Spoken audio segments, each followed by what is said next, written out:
Telling a female leader to just ignore or suck up a huge physical billboard driving through her city calling her a witch is some of the absolute worst, well, I guess just general life advice, but also PR advice that I've read today on the internet with all of this Jacinta Allen stuff. Now it came from Pauline Hanson, so what do we really expect? But there are a lot of keyboard warriors who just think politicians should shut up and get on with the job.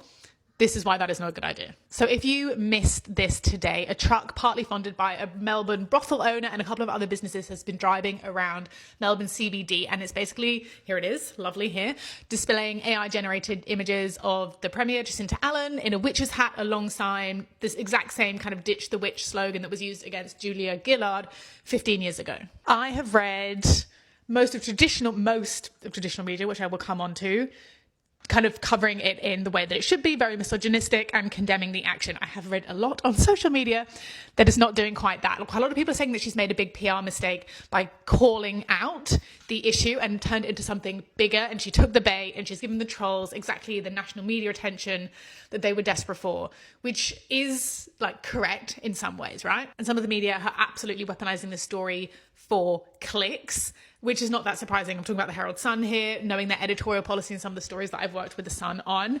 They have dropped their paywall. You can get some free stuff from the Herald Sun. The amount of stuff that you can get on this story normally is not free from them. And this to me is really interesting, how this has blown up, because we are seeing so much misinformation and kind of fake news campaigns and crisis responses being impacted by AI slop, basically. Misinformation spreading online. I think this has been particularly powerful, A, because the slogan has been used before, B, because it's actually physical and we are not used to physical stuff driving around in front of our eyes at the moment. For Jacinta Allen, in crisis communications, when I work with brands, when a malicious kind of smear campaign or that fake information is spreading and it kind of breaches public consciousness, you do have to deny and confront it quickly, publicly, and be prepared to do so repeatedly and get your stakeholders to do the same, which is exactly what she has done today.